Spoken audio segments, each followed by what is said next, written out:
Who's ready for something spooky?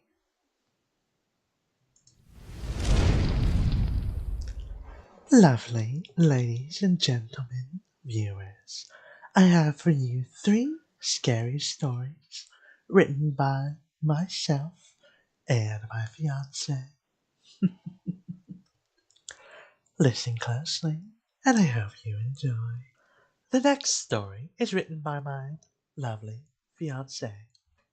It is called Mary the Beloved. I sat upon the hill, looking at the unmarked mass grave below. Inside were hundreds of dead women, all condemned witches. These women suffered awful deaths, burning alive as they screamed for mercy at the hands of men and women who thought themselves self-righteous.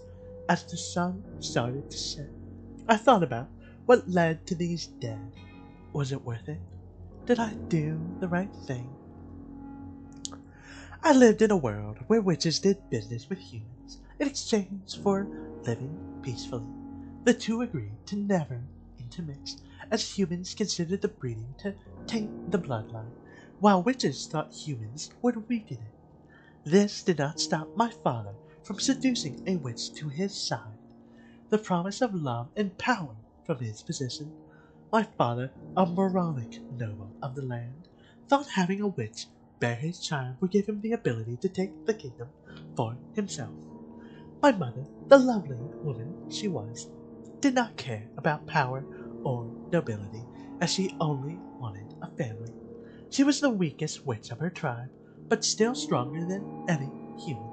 No witch wanted to have a family with someone so pathetic, so my mother found for my father very hard. She did everything he said, even kept the pregnancy a secret until it was time. My father didn't care for her love, just her potential. The moment I was born, all hell broke loose. Word spread quickly throughout the witch community that a half-child was born, which led to the news going through the human community. My mother thought my father would protect her, but he was a bastard of a coward. When my mother swore it was him, and I looked like his infant, he claimed dark magic at work. My mother had cursed him. He had no choice. He claimed he would die if he did not give her his sperm. All lies that the kingdom was willing to swallow, more than the idea that a man deceived a woman, especially a man with something to lose. My mother was devastated by the betrayal, but still felt blessed by my birth. She named me Mary, meaning the beloved. The betrayal did not last long, as my mother's life did not last much longer after my birth. The humans thought my mother needed to be punished for the noble's lies. The witches did nothing to protect her, the weakest of her kind. I was taken away from my mother. I do not remember what she looked like alive, but I do remember her screaming, crying out for someone to save her as I cried for my mother. Unbeknownst to both sides, my mother's spirit was stronger than what a fire could burn away. Even as I was dumped in the woods by the humans, my mother's spirit took care of me. I stayed hidden from the humans. She didn't want anyone taking her child. She taught me what little magic she could, giving me the tools for survival. Will I ever be able to live in a house? I would ask my mother. Maybe one day. Will I ever be able to eat something fancy like other girls my age? Maybe one day. Will they ever love me for who I am? Never. While humans didn't care whether I was alive or dead, the witches were annoyed by my existence. They thought I was a disgrace to witch kind, making the witch bloodline weaker by just existing. They were all too kind to kill me. They wanted to use me as an example as to why you should never breed with a human, and what will happen to your child if you do, as if my mother's fate was not enough. Before I had my first blood, I was cursed by other witches with a demon. While I do not know the details of my cursing, I do know that they did not want to use many resources in cursing me, as they did not think that I was worth the effort. This resulted in a half-demon being called to haunt me, Lilith. Lilith looked more human than she did demon, but it was clear she was not human nor a witch. She came to me while I slept, my mother trying to protect me from the approaching creature. I woke up to a loud, magical popping. Lilith easily deflected any spell my mother threw. She took one look at me and introduced herself. Hello, child. I am Lilith. My nose may not be strong, but I can tell you are not quite a witch, but not quite a human. I'm the same way. Not quite a human, but not quite a demon. I can feel there is hate in your heart, a want to be fitting, but a refusal by everyone else. Personally, I am appalled that I was summoned using so little to harm someone innocent of any crime. I think I can help you. While my mother taught me magic to survive, Lilith was able to teach me magic to thrive. Even though Lilith was considered the weakest demon, she was still stronger than any witch. She infused me with a magic no other witch was given access to, all for the sake of revenge. The more spells I learned, the stronger I could feel myself become. I started small, making my way through the local villages, using dark magic my father claimed my mother used to take small things, trick people into fights, making things just a bit harder for people I felt deserved it. As I grew stronger, I started to take more control, spreading rumors that were infused with magic of the misdeeds of nobility, as I learned that words were the strongest magic available. Starting small, maybe one had a husband who liked the village horror, another collected skulls of popes, going as far as to proclaim murder. But my magic proved true. No one could prove it was me who started any rumors, and all were eventually treated as fact rather than baseless gossip. This was only the beginning of my abilities. Once the witches noticed my powers, it was far too late. I spread the rumors of other witches using dark magic, threatening human safety, wanting to control the kingdom for themselves, or worse, interbreeding and mixing with their society. The idea that witches might want to live alongside humans was horrifying enough, but creating more freaks like me, that was despicable.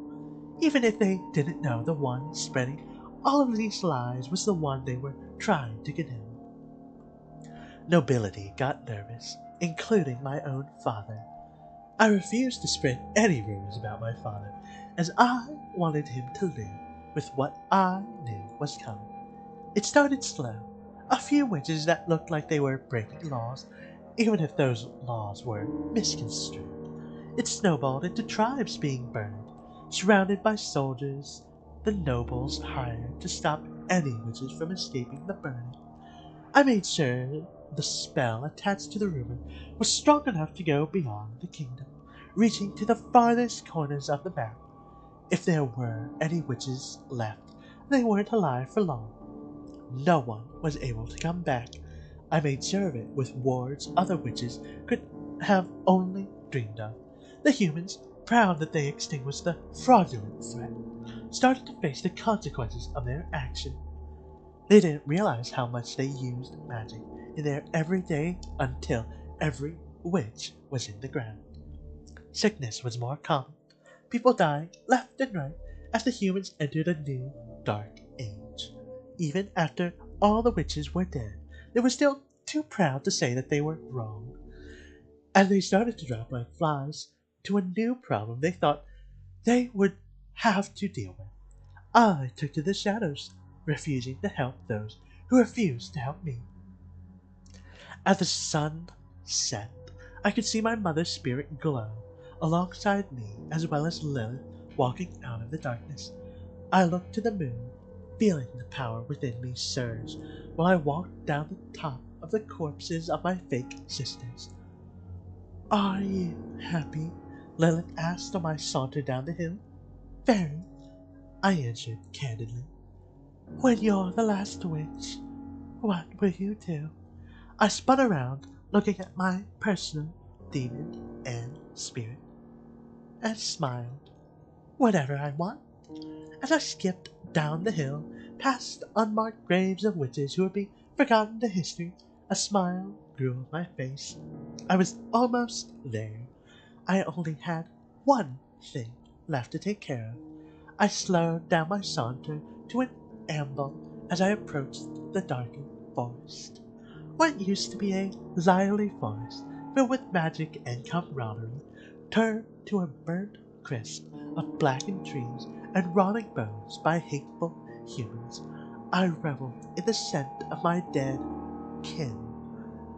The darkness consumed my form as I walked further in. Soon I heard a slight whimper ahead. My speed did not change. It mattered not if I found the source of the sound now or in a few years. No one would find it but me. Up ahead, I saw her, the last witch of all the covens. I had asked Lilith to gather her. She had been hiding from me for quite some time. Her spells were strong, but they were no match for Lilith. The witch had stopped her whimpering as I reached for her gag. I ripped it straight from her mouth, a tooth pulling out from the force. Her mouth started to bleed the same way her makeup had been since she started crying. Lilith chuckled while my mother howled with joy. The witch was scared, as she should be. "When were you born?" I asked, no change in my demeanor. "You bitch! You killed everyone! How could you walk around without any sadness?" She was defiant, but it didn't matter. I asked again, "Where were you born? I would appreciate the extra time you have." She swallowed her pride. Maybe she realized the difference in power in my voice. 12 years after the red lunar moon. I smiled. "You're my age. How lucky I am that you're my age and the last one. Do you know what that means?" As the witch tried to answer me, I picked her up by the throat with ease.